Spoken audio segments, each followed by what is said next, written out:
We're live.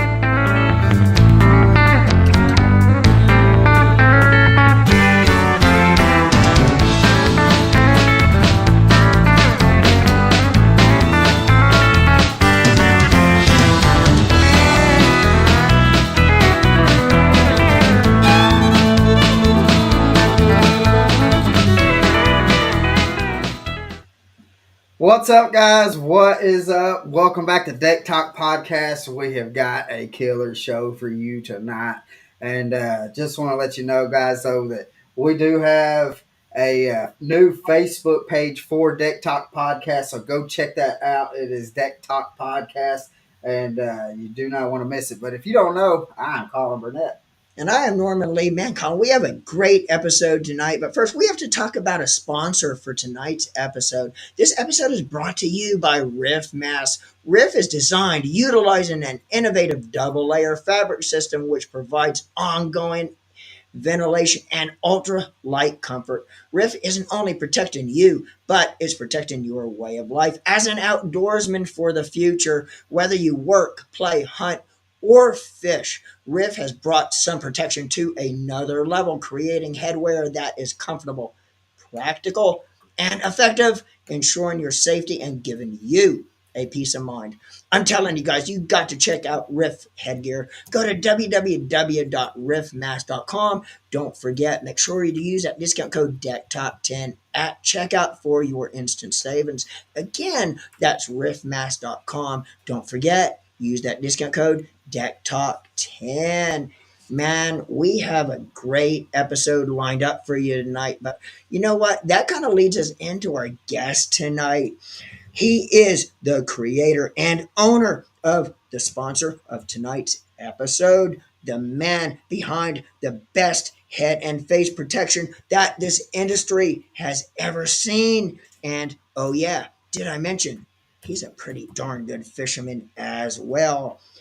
The man with the plan, the inventor of Riff headgear, Austin Louder. What's up, guys? Man, How are you how guys you doing, doing? Austin? Norman, Colin, good to see you tonight. Good to see you. And Show. I hadn't talked to you in a little bit. No, last we saw each other at ICAST, so it's Yeah. good to see you guys. Thanks Yeah, to for sure.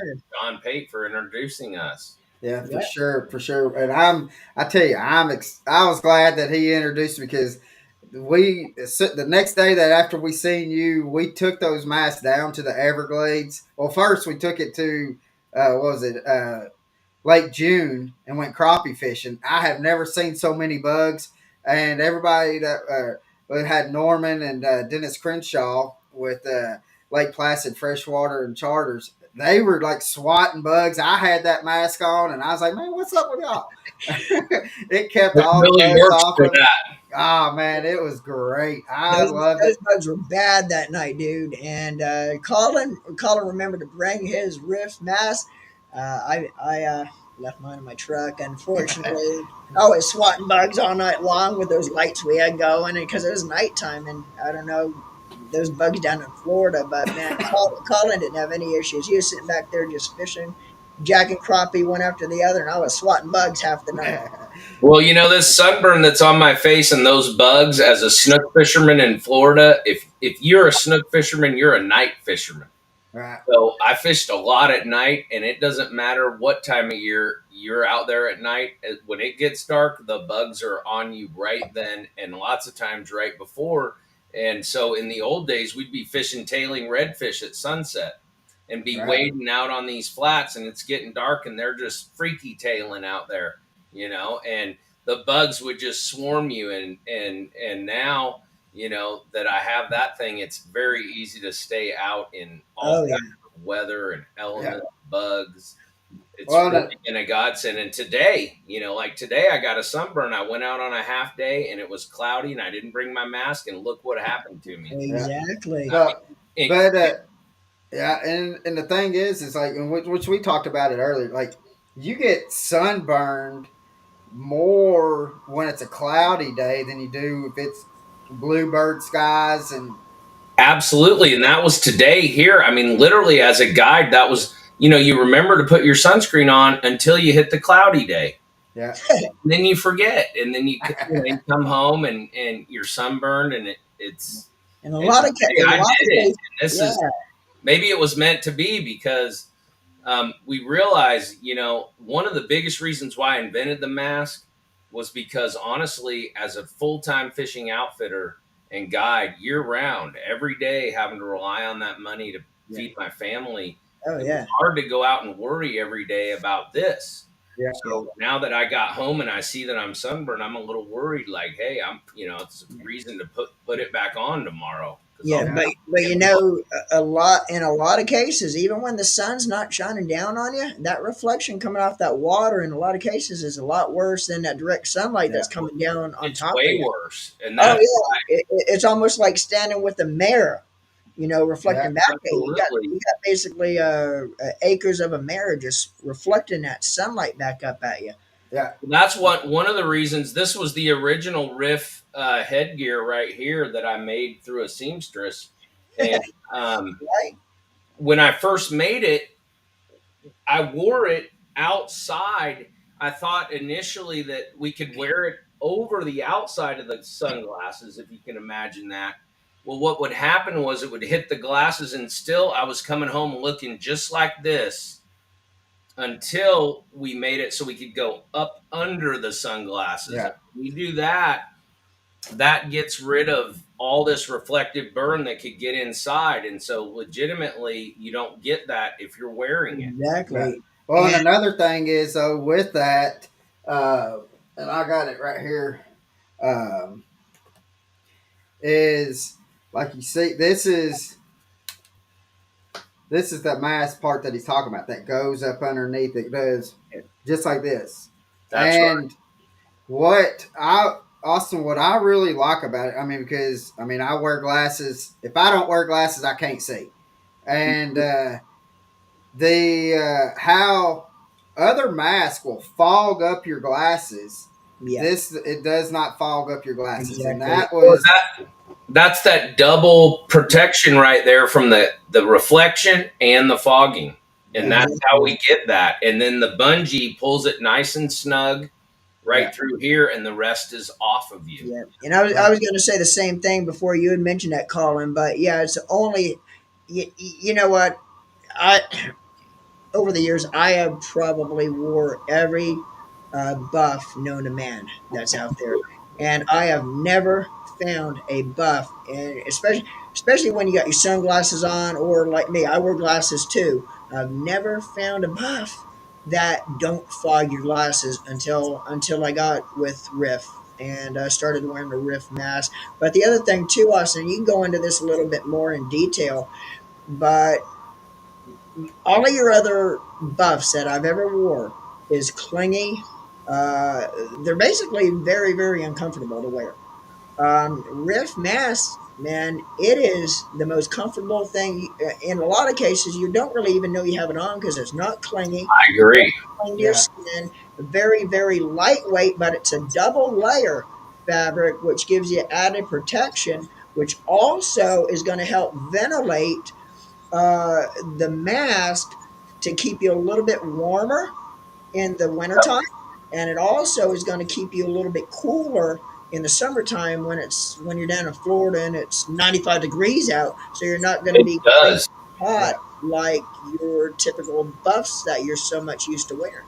right. And the thing is, though, like when like the second time that I took it out on the boat, we were in the Everglades fishing for peacocks. I Mhm. had it out, and it was like 97, 98 degrees. I wore this thing all day long. Did not, I mean, I did not feel uncomfortable with it. I really forgot that it was on for most part of the day, just because it was so comfortable. It breathes enough to where it's not clinging. It's like 97, 98 degrees, you're going to sweat no matter what. Most things will stick to your face. It Yeah. did not stick to my face. And I mean, we were out there just hammering down some peacocks, and I mean, it was Did, very comfortable. did you notice, Colin, how in a lot of ways, one thing that I really noted fishing for tarpon in the summertime in that kind of heat temperatures really hot and humid out on Charlotte Harbor in the dead of summer in July and August. And from here down in single layer fabric shirts like these, I was sweating profusely. But up here with the double layer, because the outer layer gets hot and the inner layer Yes. is a regulator, Mhm. it actually keeps you cooler than a single layer buff that's Yes. on you, that's clinging and heats up. And Yeah. also, my biggest point for making the mask was I found the buffs unwearable due to the clinginess. Yeah. Well, and So, I don't like when I like if I have it up over my face like how you're supposed to have it, that I don't like the hot air. And so and with the Riff Mask, it I mean there is no I mean you have it. This is it right here, guys, and this is the mask. It's got magnets on it, and it. I mean, it's not going to come off. We ran what 70 mile an hour, Norman, and had this thing on. It did not blow off, but the right here, it's got the little. I mean, and it breathes. It is phenomenal, That's guys. the main thing for me too is the clinginess. I can't stand something well, on my skin clinging to my face like your other. And again, I've worn them all, and all of them will cling to you because they're so tight. They're almost like an elastic band going over your head. And that's what's so awesome about Riff Mass is it's not going to cling to you, and it fits nice and comfortably with the stuff. But not only for the fishermen, and Colin was talking a little bit about the way the front of it's designed, but it's for the total outdoorsman, whether you hunt, whether you work, Yeah, whether you fish. here, snowboarders.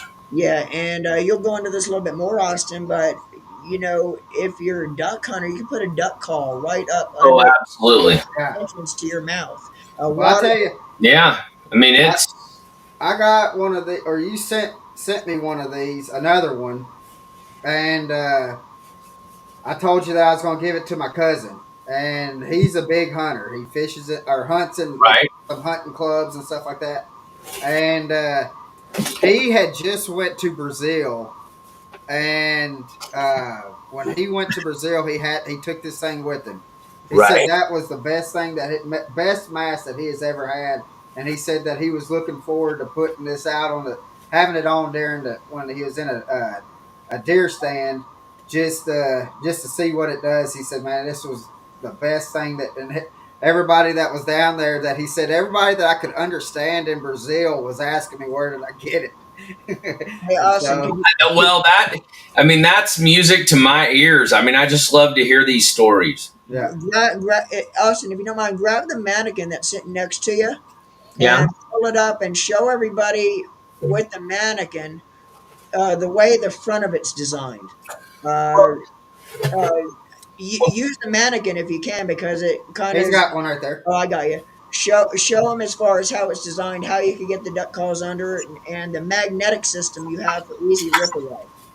So the reality on this is the biggest reason why we're able to maintain the airflow across the head and face is because we put wire in on this side. So there's actually wires right here that you bend and mold into a semicircle that keeps it open.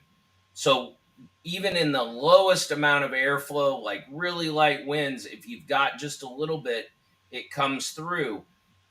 When we tuck the lapel into the shirt, it fits very well tucked in, and then this flap pops out of your shirt right here, and you get fresh air up to your mouth there, and then when you breathe out, it comes out the sides. And that's also how we keep the air from going up and fogging the glasses because it comes out that way.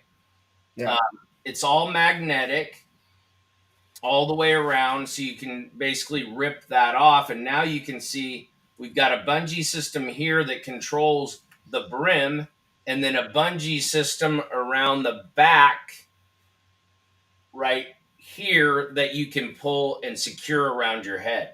yeah. Um, And that was one thing that I really like about it, Austin, is how it forms to your head.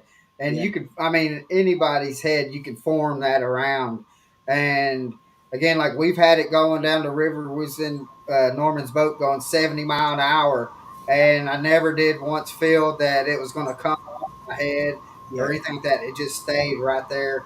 Never again, never fogged up my glasses, and never had even worried about it. I Yeah. mean, Now I wear mine over my ball cap, but it actually has a built-in cap system, so you could wear it over your ball cap if you didn't want to take it off, or Absolutely. you could also yeah, wear it without your hat on because it has the built-in visor and built-in cap system. yeah, Oh, absolutely. I mean, the mini brim is actually all you really need Yeah, because the angle comes down. So even the mini brim without it, you don't even need a hat. That's how I wear it in the hottest yeah, parts of the summer.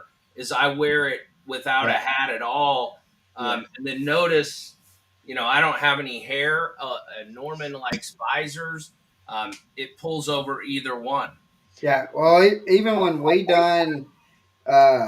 were at ICAST, you're like, all right, Colin, come over here. I'm gonna fit this to your face, and we done a video right there, and it's, I mean, you talked probably for about like 3 minutes, but as you were doing it, I mean, you already had it done. It takes no time to form it to your head or anything like that, None. and but even indoors and stuff, like you can tell, like this to me, like the fabric is colder than like if I was to grab it, like touch a shirt. This fabric is a little cooler It really than is. It is a cooling fabric, and we're getting this fabric from mossy oak. And right. so mossy oak, it's mossy oak fabric, and it's 2-layer mossy oak fabric, especially in the bottom land and the obsession. And then we have other fabric that's very similar, but I mean, it works yeah, great. And to what you were saying, without a brim and just putting this whole thing on is not hard at all. It yeah. takes no time, and And if you literally keep, yeah, if you keep the magnets just found themselves right Yeah. there. if you keep the face guard closed like you have it there, Austin, you actually have an opening for your mouth, so you don't have to peel back the face guard to put a duck call up in there, Yeah, or a I turkey hear. call, or a bottle of water, so you have access to your mouth without actually Yeah. having to take Yeah, it off. Yeah. you don't have to take it off at all, No. Yeah, so you're good. And honestly, and that's why I made it. I mean, you said it earlier. You'll forget you're wearing it yeah, Yeah. and when you that's pull another the thing tab. too. Besides the clinginess of all the other buffs that I've wore in the past, if you wanted to take a drink of your water, you actually have to pull the darn thing down to do it, below your You mouth. forget to put it back on. Yeah, well, you forget to put it back up. Yeah.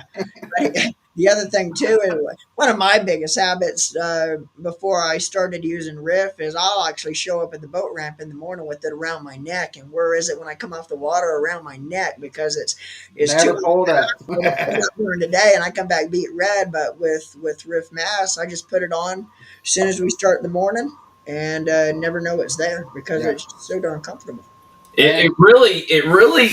I mean, that's one of the we have some guides and really hardcore fishermen around here, and I remember when I first gave it to Charlie Madden. He's a legendary tarpon fisherman, and he finally confessed about a month later. He said to me, "Man, if I forget that mask, I turn around and I go back and get it because I don't want this to happen. What happened to Yeah, me today to yeah, happen? And when it happens, you'll notice it because one of the things I realized just from talking to people who have been out in the sun so much, once you get away from the mask and you start and you actually get away from sunscreen and you start wearing the mask and all of a sudden you get all that sun off of you, boy, when you get some, you notice it, yeah, and then your skin really starts to just come back and rejuvenate. It really does. I mean, for many years, we had to clean the sheets every night because my ears bled. They literally used to bleed yeah,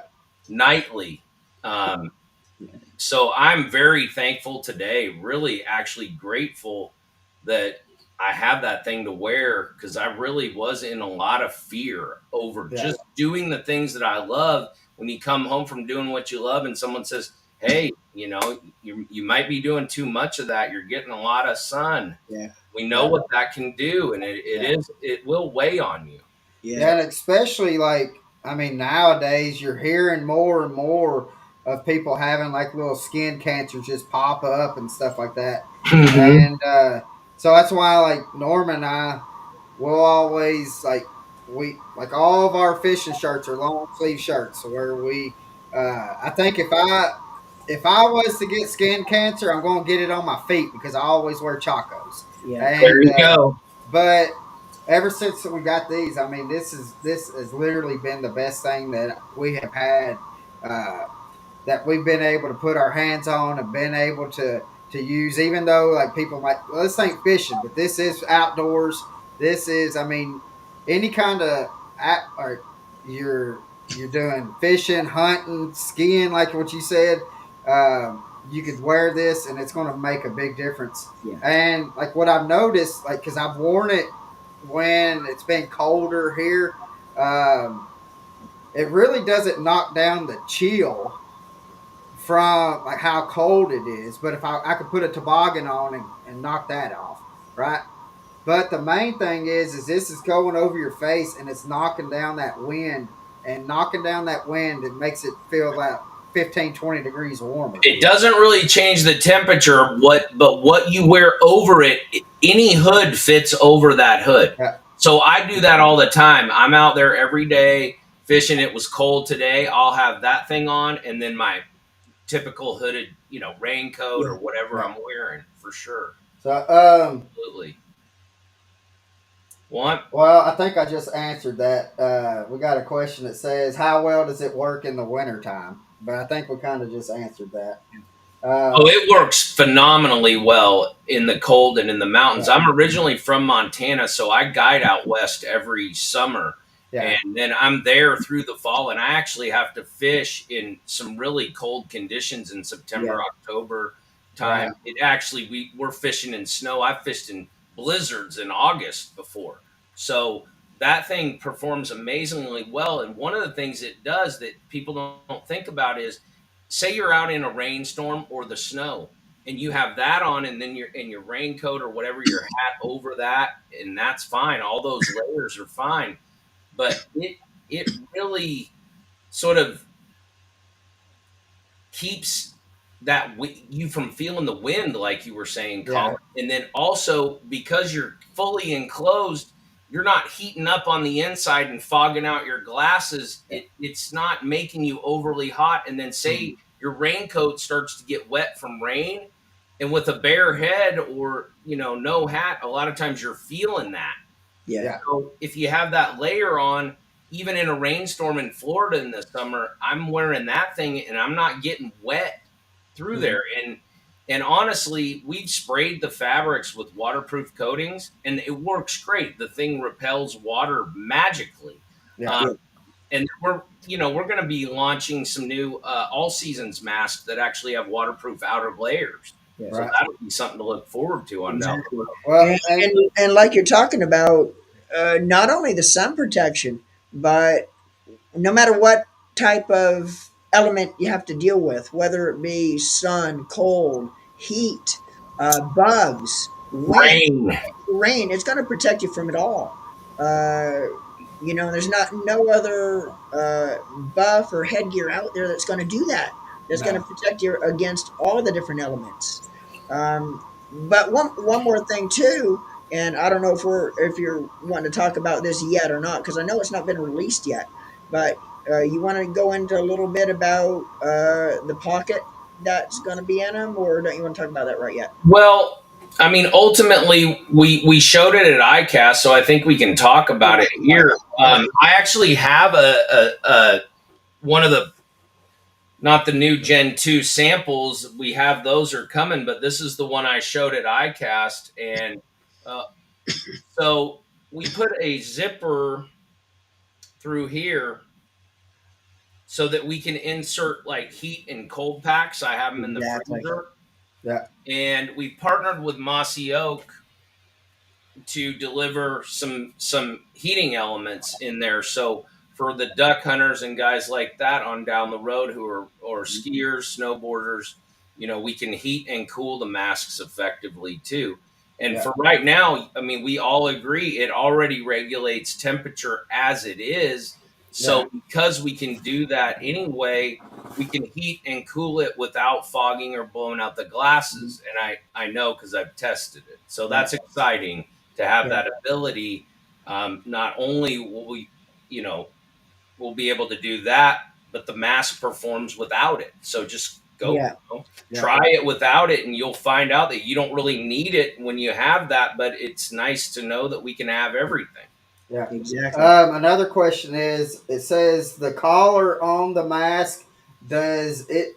Is it supposed to go over the shirt, or does it tuck in? Okay, that's a really good question. In fact, that's a really good question. So I wear it both ways. The answer is both ways, and you know, typically when I'm wearing it, it depends on what I'm wearing too and what we're doing. But if it's not so windy, a lot of times I just leave it out. And then I have D rings on the front of the mask where I've got tools.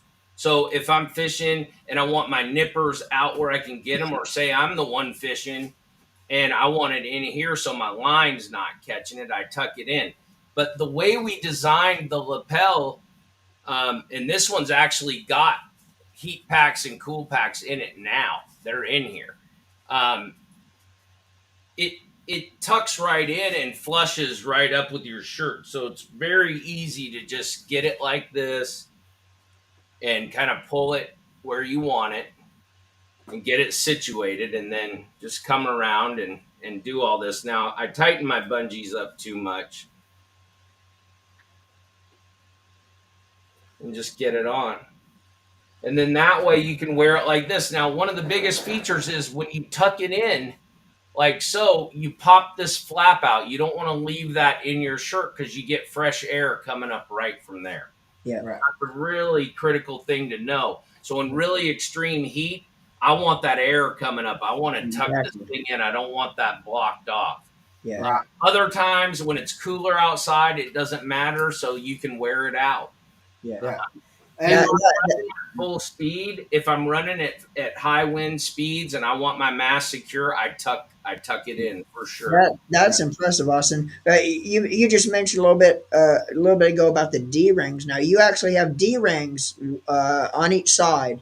Talk a little bit about the D rings, and if you're a duck hunter, you have a duck call. Power pole guys that use the lanyard that hangs around your neck.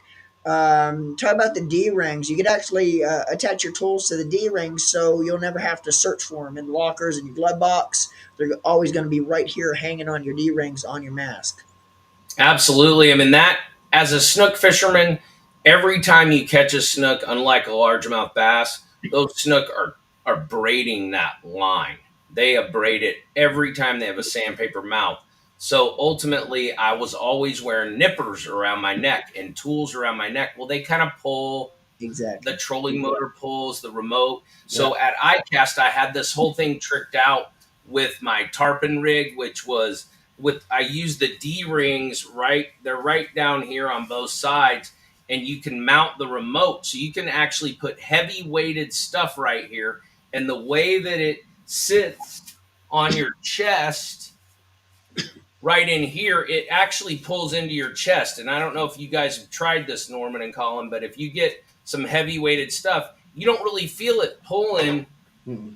from here. And I was able to demonstrate that at iCast. It pulls into your chest and it doesn't pull on the neck. So I was wearing really heavy Minn Kota remote right here on a real tight lanyard, and then I could pull it out, and do what I wanted, and then put it Right. back on a retractor. And so I did that with my nippers, and a lot of guys have been putting whatever tools. I mean, if you're a roofer, you might have particular things you wanted hanging here, or Yeah. hunters will have different things. Skiers, snowboarders, they might have little things that they want to hang, whether it's chapstick or, you Yeah. can clip I've actually clipped my keys to them at times when I didn't want to lose them. I have a little ring on my keys. There's a bunch of different stuff. Yeah. And so it's exciting that all that stuff is just right there and you don't feel it pulling on your neck because I, Yeah. I No. don't like that.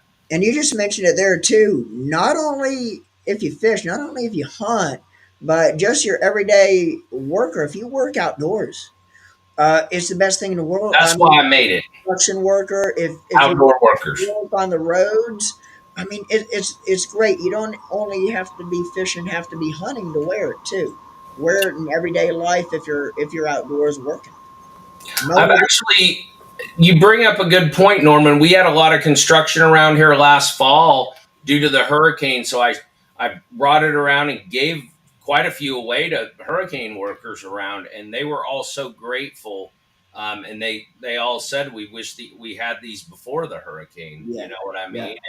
And I was in Montana, but when I got back, it was kind of done. And those road crews that were around, you'd talk to them, the reflective burn that they receive from the road itself, and then the Oh yeah. roofers, a lot of that reflective burn is there. So I mean, I felt like when I started this whole thing, if it was going to work for me as a fisherman, then it should work for everyone. yeah, Yeah. It's not, this was never all about fly fishing or bass fishing or anything. It's been about just feeling good about doing what you love outside.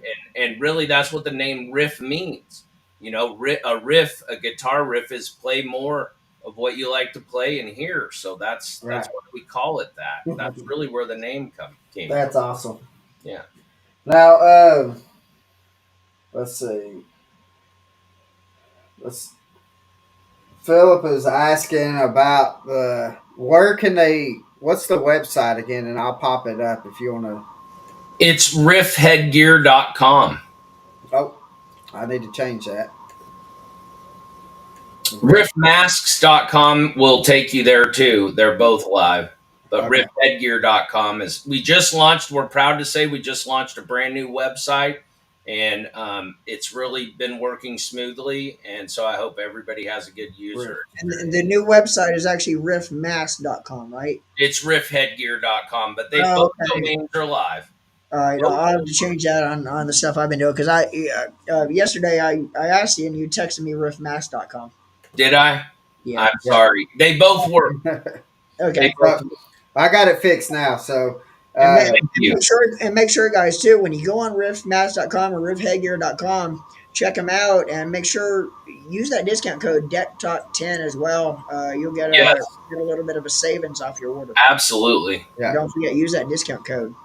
So, well, let's talk about some snook fishing while we got you on here because that's something that we really don't get to do. I've never done it at all, but it's something that I've always wanted to do is catch some snook and some redfish. So, but let's talk since we know that you do some guiding. Let's talk some about some snooks though. You were What? just Hey, weren't you, Austin? Did you have a guide trip today, or were you just out playing around? No, I was out there. I was out there working today. I had to help a gentleman get his kayak stuff put away, and then we toggled around for just a little while out there. And By the then look of your face, I bet you wish you had a Riff mask on today, don't you? I didn't wear it today. I mean, I didn't find out I was sunburned until I saw you guys, and I'm totally embarrassed. But Yeah, that was the first thing you said was, anyway, man, I forgot my this mask. is why I wear it. I mean, you can tell that it's a fresh burn. It's not like Yeah. an everyday thing for me here right now. I'm bummed, but y'all saw me at ICAST after a full tarpon season, so everybody knows I was Yeah. not burned and I'd been on the water 100 days in a row. I get more sun when I'm playing tennis these days, honestly, with my kids. Yeah. I do. So today was probably a good thing I got a little sun, because that is one thing. When you're behind that thing, you're not getting any sun, and you do need to get a certain amount of sun each day. That is true. Yeah. But anyway, what was your question, Norman? I got lost there. Now, I was wanting to talk about snook fishing. Yeah. Okay. Yeah, I was out there fishing today, and this week has been really good fishing for me, actually. We've had some good fishing. The fall is really good. The redfish have been tailing a bit. Actually fished in a tournament a couple weeks ago, a little charity tournament we do out on Boca Grande, and got involved in that. There was about 15 boats, and we had some success. Actually won the tournament with 2 redfish. Good deal. Nice. We've got some pretty good fishing right now. The snook fishing's been off the hook. The red fishing has been in and out. Some days they're tailing, some days they're in the potholes, some days they're in deeper water. Most of the time when I'm fly fishing, we're pulling around sight fishing. Yeah. So Right. that's typically what I'm doing. We do a bit of blind casting, but most of the time we're going to be pulling around. I run a Chittum skiff. Um, Hal Chittum and I have been friends for a long time. He was actually the original owner of Hell's Bay Boat Works, flats boat company that probably everybody's familiar with nowadays. And so I run a Chittum skiff, and we fish in very shallow water.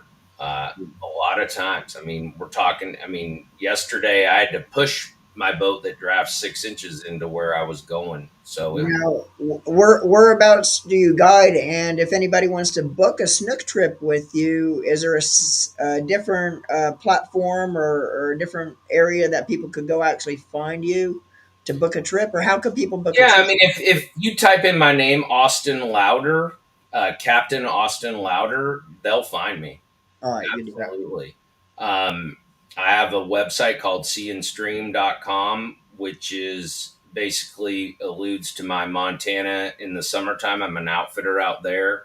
And then in the wintertime, basically from mid October to the end of July, or ICAST, so to speak, I'm in Florida, snook, redfish, and tarpon in the spring generally. And then in the summertime, browns and rainbows on the Missouri and Montana. That's Yeah. awesome. When we first started talking to you or met you and stuff, that was the first thing you at ICAST. You're like, as soon as this is over, I'm heading out west. Oh yeah, And and then, and we were thinking, all right, he's going to take a couple weeks maybe going out there. And we tried to contact you, and then we're like, man, we can't get a hold of Austin. And then we got a hold of, oh crap, I just got Barrett, it, huh? Barrett, Barrett, Barrett. yeah, we got a hold of him, and he says. He's out in Montana. They don't have any kind of phone service, and he none. won't be back for a while. And no, it's ridiculous. Actually, it made the national news. I mean, where I go in between Helena and Great Falls, there's literally no service. And actually, even here right now, due to the hurricane, my phone signs out of my iMessage account every day when I drive out to the island because of the hurricane out there. We're still on remote cells, so my phone's going in and out of nothingness all year long right now. It's been kind of frustrating. Well, But I was about to say is that no, the trout fishing is fabulous in Montana, and I've been doing that my whole life. I grew up doing it. I got my outfitter's license in 1991, and nice. or 94, excuse me, and I've been doing that every year since. And grew up fishing up there on the Madison, the Gallatin, the Jefferson, the Yellowstone, um, Beaverhead, Big Hole, that whole Missouri drainage has sort of been my baby out there. And then down here in Florida, I mainly focus around the waters of Charlotte Harbor. Right. So the Peace River, the Mayaca River, the Caloosahatchee River, those are kind of my bread and butter. And then all the Tarpon Flats and Pine Island Sound, Bull and Turtle Bay, all the way up from Sanibel up to Venice is kind of our turf for tarpon. That area down Yeah. there by the Caloosahatchee and all in around there where you're talking about, that's actually really, really close to Steve Dial with Bruiser Baits as well. Okay. He's over in oh crap. All right. Now, do they have snook fishing baits, bruiser baits? You know what? I tell you what, they have baits, the Super Swimmer, which is their swim bait. They have two. They have a Super Swimmer Junior, which is a little. I use them a lot as a trailer on different things, but they have the Super Swimmer, and there are several other different baits. Is kind of a Una fish, if you per se. That'll catch saltwater, That will get them. freshwater. Yeah, that's their Super Swimmer, and A lot of guys use that. yeah, they have quite a few baits that rolls over to the saltwater side of things, and the bass fishing as well. And that Super Swimmer Colin just showed you is one, but he's down there in Alva, Florida is where I was trying to talk. Okay. That's where he is. But they fish the bass club he's with. They fish the Caloosahatchee a lot. I would Too. imagine He's so. right, Yeah. kind of right in your area where you are. Well, one of the neat things about this area is when you get back in the backwaters here, you could catch a snook on one cast, a tarpon on the next, and a largemouth bass. Yeah, I've done exactly.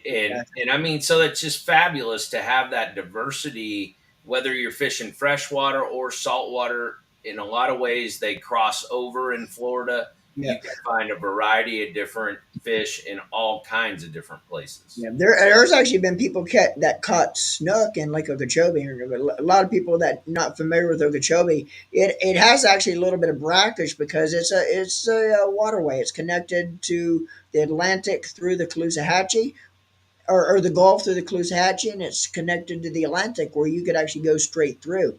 So it does have a little brackish, but when they open them locks, there's nothing holding a fish back like a snook from swimming through. And they have caught snook in Okeechobee before. Oh, And tarpon. absolutely.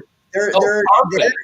Oh, yeah. there is He had pictures tarpons. and on Oh, yeah. record of a 90 and 100 pound tarpon caught in Horny Pond on a shiner with a buddy of mine that was guiding had a guide trip. On a shiner, 100 pound tarpon. He's standing on his bass boat holding his tarpon. Of course, they released it, you had to, but holding his tarpon on his boat, his client that's taller than he is, caught right there in Horny Pond area. Well, some of us it don't take it too terribly big to be taller than us. I mean, literally was a 100 pound tarpon caught in Horny Pond, on Lake Okeechobee. But yeah, That's crazy.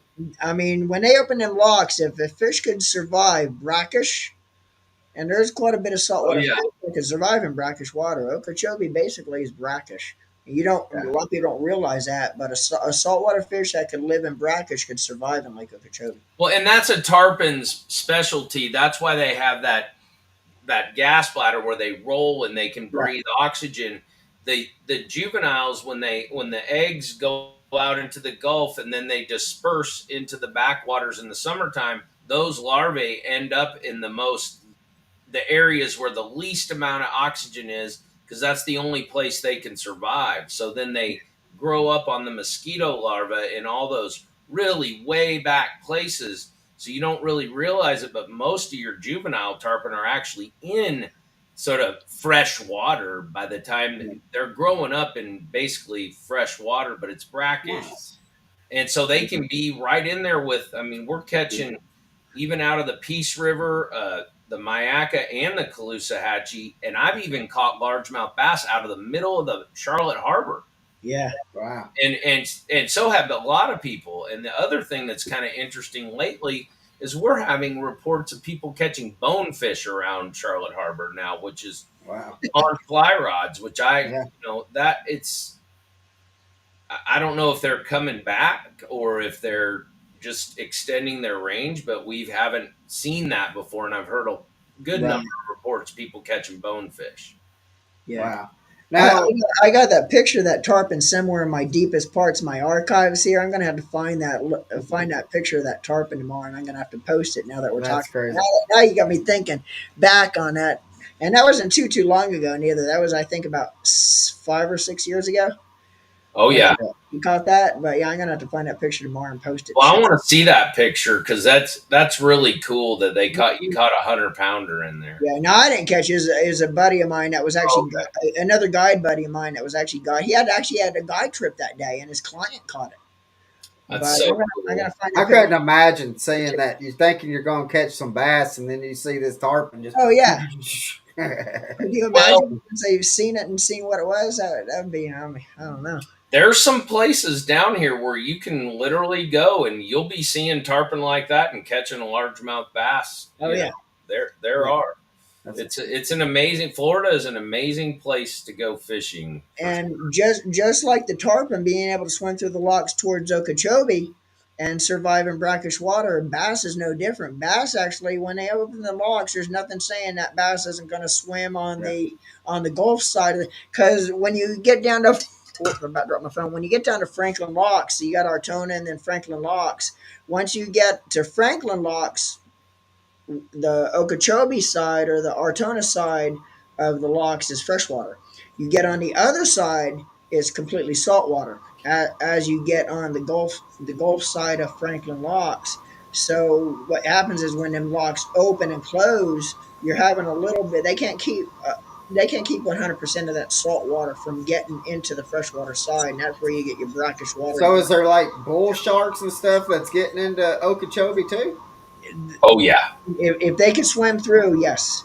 And Wow. there's been reports, and I've never seen it with my own eyes, but there has been, and of course, there's some species of sharks that can survive in brackish, but for the most part, most of your like the sharks you hear about all the time in the ocean, I don't think they'd survive in brackish or can survive, but I have heard reports of people seeing fins out in Okeechobee. Yeah. Now, Well, I know. again, I've never seen it with my own eyes, and there's no documentation pictures that I've seen, but I have heard reports from pretty valuable source Yeah. that they have seen something in Okeechobee that very much resembled a Yeah. fin. Well, I know like them bull sharks though that they can live in like in fresh water, Yeah. like because like I've heard of where people have been on the Mississippi and up past St. Louis that they've spot bull sharks up past St. Louis. Yeah. I've heard of it too. That's, Absolutely. And that's they go crazy. on the Peace River and the Mayaca, which are basically free flowing rivers from the interior of the state, like Orlando. They, I mean, it's not like you're safe to just go jump in. You got all the gators, but Gator. they're in the summertime. Those bull sharks go trucking way up in there in those heavy rains. Yeah. In the summers, they'll go You up know, there. we're talking about this, and I'm thinking back to Colin, and I sent you a clip of this video that was on Facebook, and it's not a dubbed video neither. It's actually a legitimate video. If you remember, Oh, I sent it to you. yeah. That was in the Everglades. Yeah. Um, You sent he sent me this video, Austin, like a week before we went down to ICAST, knowing that we're going to the Everglades, and this dude has caught like a peacock and a shark come up after it. he was actually And putting the peacock into the boat, and the guy was actually down there with the dip net, like water level with his hand, and a and it took shark. him in. Took his hand. Yeah. Oof. It he fell out of the boat when it done it. I don't think the shark ever grabbed him. I think the guy fell out because his partner. Now I don't know. Now I Yeah. can't. Now I you think got I've heard something about this. it was a video. They were actually filming Yeah. a shot. It was not a made up video. It was a legit video that I seen. I think it was on YouTube. Well, that'll make you think twice about sticking your hand down in there, and I do it all day long. And I've got bull sharks all around me, and I've And never that had was one in the try to. Everglades catching peacock Yeah. when that video and that shark came right out of the water like almost in his boat after that peacock when they were putting it in the boat. And Yeah. the He guy sent fell out of the boat and then was scurrying to get back in over the side of the boat back into the boat. Yeah, and he sends me that and says, "You ready to go to the Everglades now?" Yeah, And I'm there like, you go. I'm just a Tennessee dude, and we don't have nothing around here that comes after us. No And water moccasins. well, yeah, that's the worst thing. Yeah. But and so like first time we ever went to the Everglades, we had like a 8 or 9 foot gator, like because we're going down the canals, and like they play chicken with you until they get up to the boat, and then they'll go around the boat. And we had one that went to the back of the boat, flipped the Yui, and came up to the consoles and just started facing the boat. Well, Ugh. I've never been around gators that's Yeah. out in the wild. And so I've got my GoPro going. I've got my phone out, taking pictures, doing Right. videos. And Norman, and I'm on the trolling motor. And Norman's like, "Hey, you're bigger than I am, so you're probably what he's looking at." And but I'm just letting you know he's thinking right now: do I go after them or do I just keep on going? And so Right. when he told me that, I was like, Man, we don't have nothing in Tennessee that comes after us. And so, but I do want to ask you though about Montana, fishing up in Montana.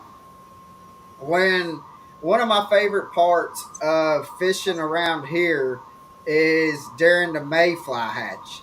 Is there like a time to where like you have a mayfly hatch that up in Montana? Because I know like when you have we have a mayfly hatch here, top water is insane. So do y'all have something like that up in Montana? Absolutely. I mean, that's trout fishing is pretty much geared around entomology. So, one of the reasons why people fly fish and are turning to the fly fishing as being really good methodology for catching trout is because you can replicate those insects very well. Right. So, the time of year, we have different hatches at different times of year. So, in the early spring, you're going to see some of your larger mayflies and pale morning duns. There's a bunch of them that come off early, and then there's a different variety that sort of come off throughout the year. We sort of start with, drakes and bigger mayflies, and towards the end of the season in the fall, it's pseudo Cleon mayflies, which are very small, size 22 hooks, really tiny stuff. And but no, that's we have those hatches all summer long. So you hear about dry flies and wet flies. Well, a lot of people, when they fly fish, the more they do it, the more they realize they want to see those fish eat on top, come up and eat Yeah. those flies. So we're fishing a lot of dry flies. And the Missouri, where I guide, is probably one of the has probably the best mayfly hatches around of Yeah. anywhere, and caddis. And that river is, notorious for having pods of fish up boiling. And then during those hatches, like you said, during a mayfly hatch, the bass fishing's epic. You're throwing plugs and stuff and Yeah. everything's active. Well, it's the same thing. You get a good day when the bugs are hatching on a cloudy day. Well, then those big fish are eating the small fish that are out eating the other things. So then all of a sudden, the guys who like to throw big streamers, big minnow looking flies, you fish those on those days too. And because everybody's active, everybody's eating, Right. you do well on those days with your bigger flies. So Nice. that's what we're, as a guide for me and an outfitter, I would say that I'm guiding primarily people who want to fish dry flies and want to fish streamers. We do a bit of nymphing, but that's Yeah. what that's all about. Those bugs really come off. There's a bunch of different varieties, and you have to have a lot of knowledge about what flies to use in and around those different hatching situations and how to really capitalize on different hatches. Yeah. And that's for any fishery, whether it's in Tennessee, has some of the best trout streams around up where you guys are, the White River, and some Yeah, of we got the Coe is is one of the best around, and then up towards Tellico, which is up like closer to Knoxville. right. Um, I've got buddies that they fly fish. That's all they do is fly fish, Well, we're and gonna that have to get together and go do that up there. When are we gonna yeah, go, you just guys? name a time when you can get up Yeah, here, I'll and come up. heck yeah, we'll make time. You'll have to probably show us how to do use a fly rod Well, that's or that's that's what this would be about. yeah. And we what we can do, Norman, is we'll get him up here and we'll have our GoPros going, and then we can just do a little. I can't wait to see you two learn to fly fish. I got a buddy that told me. It'll be interesting. I got a buddy that told me. He says I can teach you how to fly fish within 10 minutes. He says, and you'll be casting it like you've You been will casting. be. And so, because he what he does is like he takes like a raft and he'll go down the Coe and he just goes and he just picks his spots and and he's like It's fun. it is a blast. He says you'll think twice about wanting to go catch some green ones. I says there's no trout that gets over 10 pounds.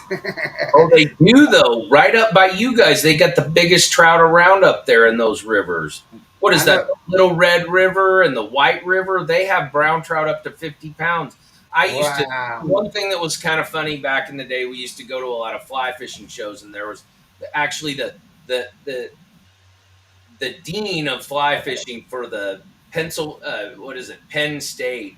His name is Joe Humphreys, and actually he's a fly fishing professor, and Wow. he's a character. We'd always go to the shows, and my mom and grandmother went to these fly fishing shows because we have a big women's organization called Sisters on the Fly. Nice. So she would be at these shows, and Joe kind of was a single old guy, and my grandmother was, and so he'd ask her out on dates and stuff. But so then I got to go to these cocktail parties in the rooms at the shows with Joe Humphreys, which is, for me, that was a big deal. He is a very big celebrity. That's like, Right. you know, hanging out with Bill Dance, my childhood idol, Bill Dance. I mean, it's very much the same thing. And so Joe, that's what he spent all of his time trout fishing in the end for these giant trout that live in those rivers near where you guys are, because those power plant dams come down and they blow them up to huge volumes of water, and then they shrink them down, and then these fish grow huge. I mean, there's huge browns in there. He's hooked 50-pound browns in those rivers That's crazy. on big flies, 50 Man. pounders. And he'd be He mad might at me if I told y'all that. be. I did. I can't keep So- it. But Jamie Jones says, I've caught several bull sharks in brackish water in Louisiana. So, Absolutely. yeah. I had another question for you. Yes, sir. I lost it. Once you hit 40, it just kind of goes. Oh, yeah. What do you hit 50? So, That's where I'm at, guys. I'm at the big 5-0 now. so, when have you ever, like, let's get like back to like the mayfly hatches and stuff. Have you ever been on a boat that has like down scan right before the mayfly hatch happens? I haven't. We don't use electronics out there usually when I'm fishing. So, Well, here, and I didn't know what it was until I had my buddy Caleb Bell. He's a guide up here, and he was mayfly hatch. It hadn't happened. We knew that it was getting close to it, and the day before, he was like, "Man, we got to get out here.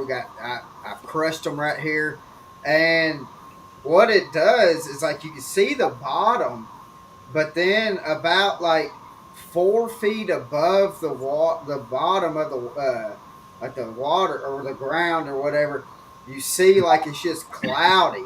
It looks like just like a big old cloud, and I was like, "What is wrong with your units?" And he says, "There's nothing wrong with my units." He says, "Tomorrow, watch, we'll have a mayfly hatch," and I said, "How do you know that?" And he says, "Because what it is, like those nymphs are coming up from the bottom of the water." And he says, "And they'll go up." And he says, "That's why we're not catching any fish, is because those nymphs, they're feeding on them nymphs as they're coming up through the water column." That's interesting. Yeah. That's interesting.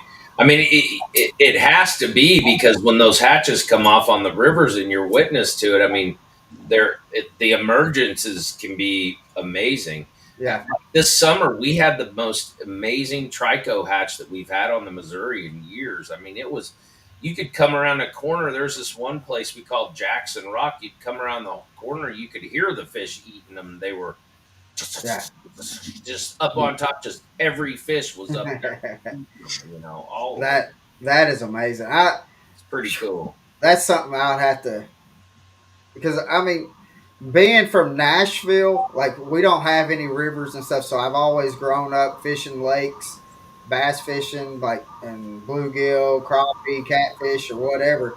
And so moving here and having the water system, I've always kind of been like, nah, who cares about fly fishing? But you're getting me into where I'm gonna have to. Well, I mean, if you want to get hooked on it, you got to come sight fish for these snook down in Florida with me. Or, I mean, That's what we need. I mean, they're first of all, they're males and they turn females as they get older. So snook and tarpon are both hermaphrodites. That's where these kids get it now. Yeah, exactly, exactly. But it it adds to it. Those fish, a big snook, they're like an overgrown largemouth bass, and I'll never forget it. I was with one of my guys, Sam Updike, that I fished with a lot.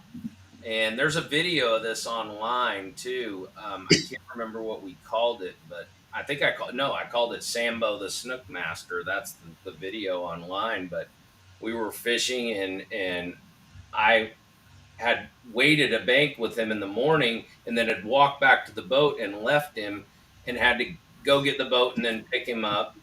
And so I said, "Well, did you do any good while I was gone? Because where I left him, there could have been some big snook coming by." And he goes, "Man, the coolest thing happened." He goes, "I had a sawfish come by with a 44-inch snook on his back, just swam right by me."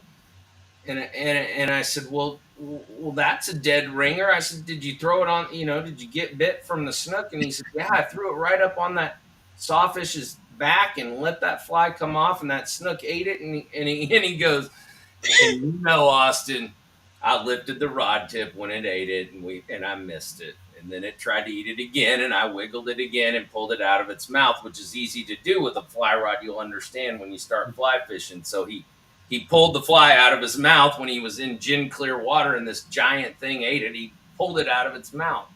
And so I said, "Well, don't worry about it. Let's run over to this other white sandy place, and we'll go wade for redfish over here." And we were coming through this area, and I looked over at this little island that I know, and I'm like, "Hey, Sambo, should we just stop off for these big snook real quick and just check them?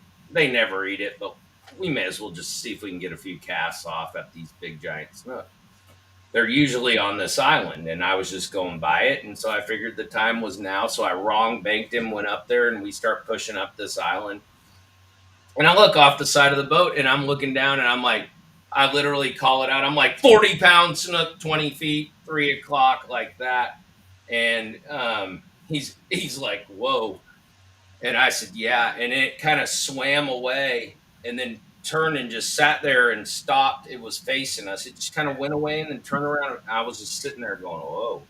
And we were really close to it. And he took that fly and just kind of threw this little curve cast at it that we like to do, and got it in there in front of it, and it saw it. And man, I've never really gotten to see this so well, but the light was so good that day. And the fish, he put the fly right in front of it, and he moved it one time, and then the fish kind of tail kicked up like that. And then I said, "Give it another strip," and he moved it again, the fish was closed, and he moved it again, and that fish got up about this far away, and I'll never forget it as long as I live. That fish opened its mouth and created a suction, and I watched the fly get sucked back into its mouth. I couldn't even believe what I saw. I said, "She ate it. She's got it." And he just strip struck like that and hooked this thing, and we got it in. I've got a picture of it online, and a video, but it was over 50-inch snook. And the thing took 30 minutes to land. I had to pull out to an island around the whole island that we had hooked it on. And we finally got it in. And then I said, "Well, Sambo, go ahead and hold this thing up for a picture." And he tried to hold it up, and he couldn't even lift the thing up nor get his hand around the tail of the fish. And he couldn't even hold it up. I finally set up a tripod, and I held the fish up to get the picture because it was so heavy to hold up. I don't know where this thing spent winter, but it was the biggest snook we've ever put in the boat. And, rightfully so. The rakers inside of this fish were probably that long, just the rakers itself inside of that fish. But there's a picture of it online somewhere. I'm sure people will find it. But it was Sambo the Snook Master. Pretty cool fish. They're That's awesome. That's insane. Brown trout are my other favorites too. If I had to pick two, I get asked this all the time: "What's your favorite fish?" Brown trout and snook. Tarpon, right in there too. Redfish, yeah. What's your favorite fish to catch, guys? Um, If I'm keeping them to eat, walleye.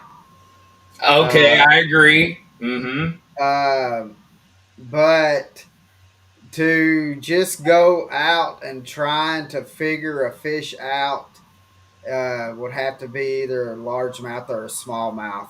Uh, that's if I'm trying to just go and like just have fun and trying to figure out some fish. I think to me is I mean, but that's all I've been around is bass. I haven't been around. I mean, I've gone deep sea fishing and stuff like that, but uh, so that's what if I'm trying to eat them, I want to go for walleye. If I want to just go out and have fun and trying to figure some fish out, I'm wanting to do some largemouth or smallmouth. What about you, Norman? Hog hunting giant largemouth in Florida. Yeah, Yeah. I agree. No, Norman don't eat fish. He's there's. weird. He's a guide and he don't like fish. Hey man, I'm all about the sportsman of it. I'm all catch and release. I never I'm get. about it With too. you there. I'm You know all what? about seeing I, that fish I've fry up in the I, grease too. I've had people rig me before about being a fisherman, and I don't eat any kind of seafood. Never did. Never liked food. Whether it's all mental, who knows? But if even if it's good, I've actually tried different kinds of seafood before, and it might have been good, but it all ended up coming up pretty instantly. So, Yeah. so I think a lot of it's up here, but yeah, I don't eat any kind of seafood.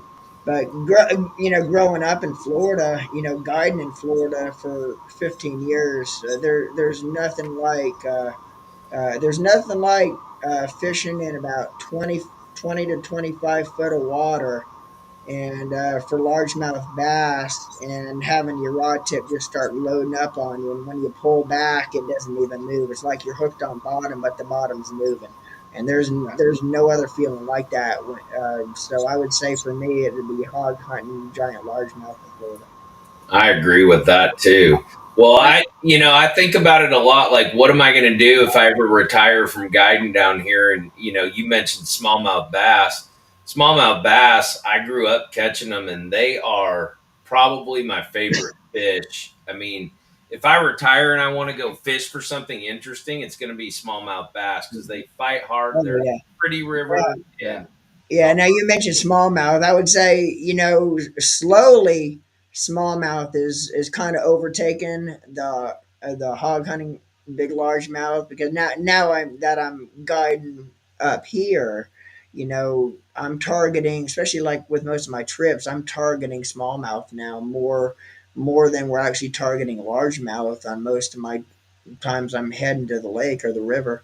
So smallmouth, now that I'm catching smallmouth on more of a regular basis, mhm. it slowly I'm slowly kind of enjoying the smallmouth aspect of bass a little bit more than the largemouth. But back in the day, yeah, there's nothing like pulling back on that big 8-10 pound bass when you pull back, you get a bite, and you actually know it's a giant before you even set the hook, just by the way she's eating your Carolina rig or your bait on the bottom. And then when that Mhm. rod loads up, man, there's no other feeling in the world when you pull back and it just Well, that doesn't move. hooks set. It almost feels like you're hooked in a Volkswagen starting to go the other direction. So I'd say it's safe to say you're not using circle hooks these days. You like setting that hook. In Florida now we don't use circle hooks a lot. Set the hook hard. Of course, you're in 25 foot of water with the Carolina rig, and my leader going back from the main weight 7 foot. So Oh, you okay. got to set the hook hard when you're Yeah, fishing that in some makes sense. conditions on that type of rig. I like setting hooks and landing the fish at the same time. Oh, yeah, so, yeah. I, so I've sorry if I was Location program, we call that. I put right. 7 pounders on the boat on the hook set, flipping Yeah, There you Okeechobee, flipping Estapoga. When them fish are right there below the boat and you're using 65-pound braid and you pull they're back on coming. it, and she's already starting to come up before you set the hook, she comes right out of the water, right in the boat. go. Oh man. So if sorry All guys, right. I was if Kind of I going look down like some rabbit. We're kind of going down some rabbit holes there. No, but no, I was. If I looked like I was distracted because I had to delete a couple of comments from a dude on here because he was spamming us, so then I had to block him. So uh, don't need any of that crap. But when how does a snook, are they vicious like at the when they go after the bait? Are they kind of like sometimes like when we're flipping grass or whatever, even if we're just like going around downfalls and stuff, like all you really feel is like a thump, or is it more like how a peacock don't slow down? It just wham, it hits it 90 mile an hour. I mean, snook hit hard, but it also depends on the conditions. So snook are very water temperature sensitive. In fact, really cold water temperatures actually kill snook. So we had our largest snook kill around here about 15 years ago. We had water temperatures at 47 degrees. Wow. The day before they died, so to speak, I was standing in piles of snook, and it was sad. I was catching them, and that day it was all just they were so cold they were hardly moving, and so you'd throw the fly to them, and not even long cast. They weren't spooky at all, and just get it right on their nose, and they'd eat it real slow. But on a warm weather, I've seen where you could take a tiny little popper and put it 25 feet away from a fish and go bloop like that, and they're in a foot of water. They can move that far in an instant and put that thing in their mouth. And I'm convinced they don't even have to see it. They Right. know where it is when they hear that sound. If you Or see So that pressure weight kind of coming up from behind, you know it's a big one when you see that big old pressure that's what buildup. I like saying. well they don't they can do that, but that's what I'm telling you. A snook is that fast. They can move 20 feet in shallow water and smash a fly over here as fast as you can blink an eye. It'll happen that fast. They can go that far. And that was the allure of it when I was younger. But when there was less people out there, there was a lot of fish snook that I would wade around and catch, because we didn't even have boats that floated that shallow back then. So I would be Right. walking around back there in this much water, and you'd take one of the things that I originally, when you're trying to catch a fish with eyeballs on top of their heads in this much water, they can only see out and up anyway. So if your fly sinks down at all in the Oh, water, that's out of there. you Yeah. can't eat it. So Yeah. you got to keep it above them. And so anything twitching on the surface, those lateral lines on those snook, you've seen them, those long, it's just like a Mhm. largemouth bass. Yeah. It's like a largemouth bass can erupt on a popper, boom. Those snook can do it, but they go out a lot because they're in shallow water. Yeah. They don't have that explosive up as, Right. but in deeper water they do. Today we were catching them in 8 feet of water. Those fish were coming up from the bottom, boom, and eat it like that. But there's differences in where you're fishing them. I mean, some days I'm not going to find any fish in this much water, and I'm going to find all of them in 8 feet of water, or I'm going to find them Right. in 3 feet of water, or I'm going to find them in two. And a lot of that's water temperature driven, Yeah. just like a bass. I was Or gonna say it sounds like what a bass will. They'll move up and down. Now, do you have to worry about like tidal waters when you're going back there? absolutely. I mean, yesterday, like I said, I ran my boat up on the ground on purpose, knowing the tide was coming in, and we waited. And then when I got in there, it was a good call. There were some fish in there, and we ended up, catching maybe in that first spot. I think I put 20 fish in the sort of 24 to 30 inch range in the boat, and they're they were we're in mid 60-degree water right now. It's about 67, 68 degrees out there, which I call those tweener temperatures. Mm-hmm. When the water's really cold, it actually stacks them somewhere, and then when it warms up, they do something else. But when they're in between, they're usually sitting in deeper water during those times. A lot of times they'll be deeper because when it gets really cold, they want to move shallow during the day to get warm. Yeah. So, you kind of got to think about that. He's going to be somewhere where there's deep water with shallow water access Yeah. nearby because they want to move from here to there when in the sun of the day because they're so.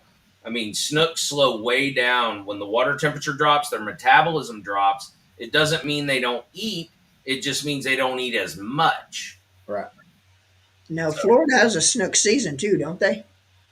They do. We've been under closed conditions for the last sort of decade, but they reopened the snook season just this year for spring and fall was the first year you could keep them again in Charlotte Harbor. And then the other thing is I think we're on some special regulations now where they do some regional regulations, and I think Charlotte Harbor falls under one of those now, so they can open and close it whenever they feel. Because the fish are up against a lot out there. There's red tide. We've had a lot of that, as everyone's heard in the news. It's not as devastating as people, as sometimes the news blows it up to be. In places it can be, but a lot of our game fish know how to get away from it. But we've got the cold, and then harvesting by people, and then the red tide. So the biologists are out there. I see them all the time fishing when I'm out fishing, and they're out there monitoring that water to make sure that we have healthy fisheries, which I'm grateful for. My livelihood depends upon it. And right now, after these past 10 years, I would say with that closure, we've got a good number of fish around and the fishing is good. And that a lot of those water quality issues that we were faced with in the last decade, with the red tide and some of this, Captains for Clean Water is an organization down here in Southwest Florida that's been kind of advocating for better management of the watersheds coming out of Orlando and Okeechobee. And obviously that all affects us in Charlotte Harbor because that water's all fed in there. So Right. we've got better water quality. We're not hearing a bunch of, really bad stuff right now. And the fishery's actually in good shape and it's returning in places where we lost a lot of fish. And I think they're, slowly coming back now. So Now, Right. does Florida Fish and Game and the Florida biologists do they shock snook as well for studies like they do bass? absolutely, yeah, they go out there and do all that. They count them. They're out there with regularity doing that stuff, and they reopened them this year, so they must have felt pretty good about what they had. I know a few years ago they didn't reopen them. We had so much red tide during their summer spawns that they didn't even feel like they were getting year classes in from some of those spawns because Right. the red tide would come right in the summertime and just right through the spawn. Do they Right. do they tag snook as well for you to call in when you catch them to kind of report on where you caught it at? I think they do. I've never caught a tag snook. I know they tag tarpon. I know they tag redfish. So I know I they do that tag. with bass a lot. hmm Yeah. They Yeah, we tag. know a guy that has caught some brown trout that was tagged. Oh yeah. So I'll tell you a quick story with the tag fish is this is several years ago, like 15 years ago. It was actually in the paper. In Florida, there's a guy caught a tag snook, or tag snook, caught a tag bass about 7 pounds in the Harney Pond area, and he called the number, to report, and they'll ask him, questions like where did he catch the fish, what time of the day it is, yada yada yada. Well, basically, he said I caught the fish a certain time, whatever time of the day it was, the Harney Pond area in the monkey box. And who they're on the phone with says, "Well, that's impossible." He said, "What do you mean? Impossible? I caught the fish down here in the monkey box area."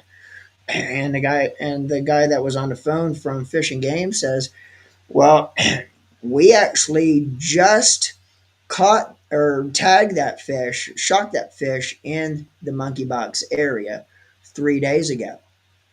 And that he said we released that fish in Belle Glade. Now, if you're familiar with Okeechobee, Belle Glade is completely straight across Lake Okeechobee. Is probably Lake Okeechobee at its longest extent is probably about 40 miles long. It was actually a 40-mile stretch to Belle Glade straight across. And they were, I think it actually even was like 2 days after the phone call. They released that fish, shocked it in Harney Pond area, shocked it up, released it all the way 40 miles across the lake in the Belle Glade area. It was caught 2 days after they released that fish in Belle Glade, where they shocked it up at in Harney Pond. So if any of our viewers wonders about if fish actually have homes, if fish are resident to a certain area, it's just like me and you. We go on vacation. I go down to Florida. 3 weeks, I'm back up here to my home. Fish is no different, and that actually was pretty interesting when that was all going down, because that was 2 days it took that fish to swim 40 miles basically back home to where it was shocked up. And That's then it crazy. knew That, where that to was go. really, really interesting to me. It took that fish two Great. days to swim all 40 miles back to where it actually its home was, where they shocked it up. And they wanted to call the guy.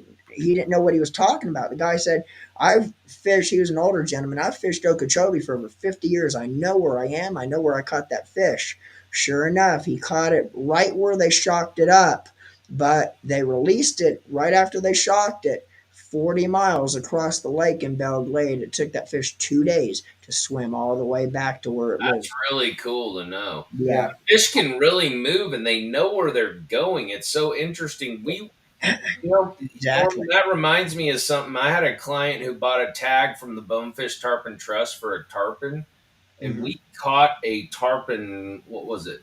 I think it was about 5 years ago, maybe more.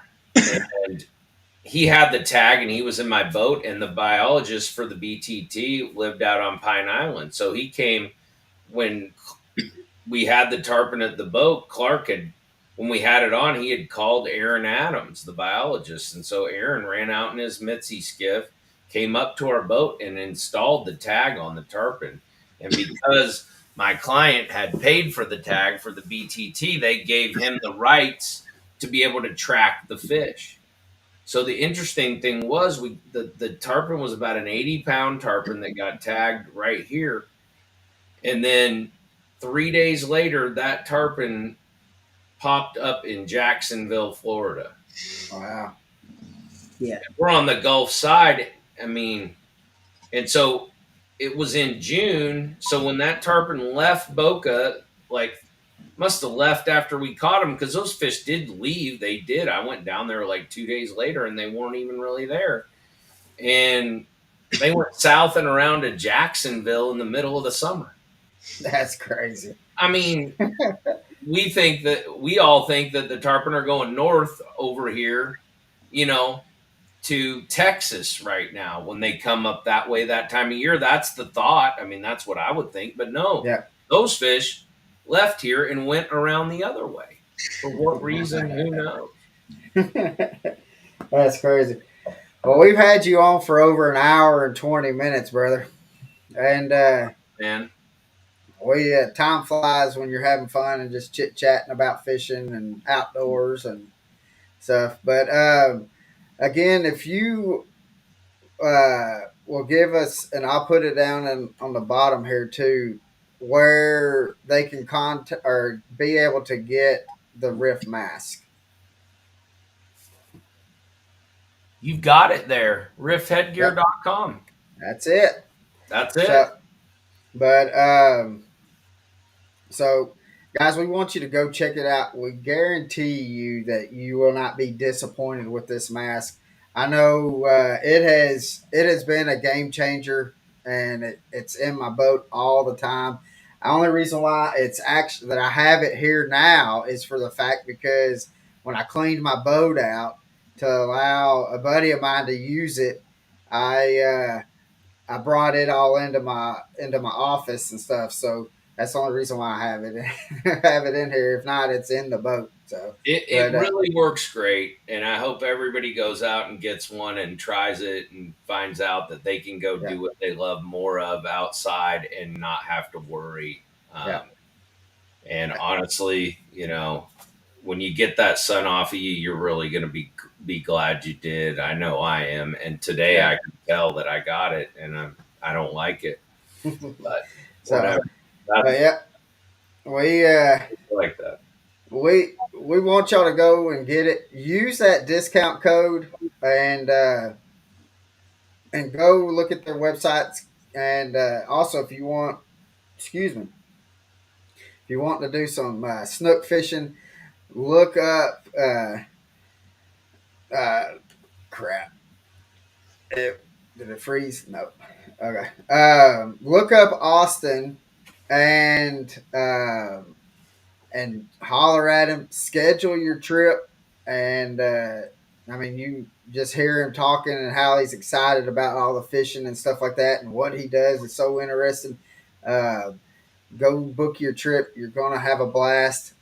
We're looking forward to having you come up here, or even if we go down there to do some snook fishing in itself. I'd love it if you guys want to come down here or whatever. I'd love to teach you I'm guys. looking forward to that. That's fly fishing is one thing I've never done, and man, that sounds like a blast, Austin. Yeah, well, and the other thing is, I have some magical crawfish flies for smallmouths and Wow, things like that. Oh man, I mean, wow. some of these flies that I've got from just fishing for trout with crayfish, and I know what they do to smallmouth bass. I'd love to get in some of those rivers filled with those Oh things. yeah. Have a blast, man. yeah. So So, But I was are gonna say, you go ahead, Colin. going to be at ICAST again this year? I sure hope so. I sure hope so. Well, we're definitely going to have to swing by there. Mhm. If you need anybody to kind of help in the booth with you, just holler at us, and we'll be more than glad to come in there and chit chat with people. That's what we do best, is just chit chat We'll and be talk talking about. before then. I know it. So thanks Yeah, for having me on the show. I love you guys, and yeah. thanks for all your support. We got one more.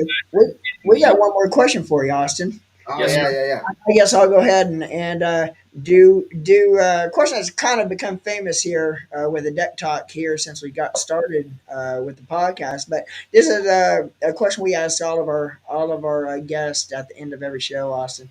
If you were to have one person in your boat to fish with you for the day, now this person could be passed away or he could be still with us.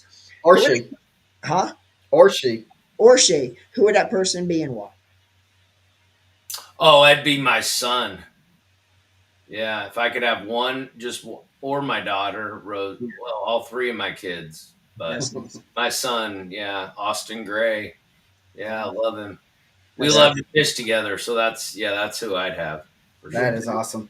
Yeah. That and there's no, I mean, that's things, I mean, for being a parent and stuff like that, to have that time with your kid, but that's memories that your kid's going to have forever. Is that I remember when I went out with my dad, and this happened, or we caught this fish, and that's memories that they're always going to have. So Oh, that's, absolutely. you cannot trade that for anything. No, no. It So would. Yeah, absolutely. so Glad you asked that.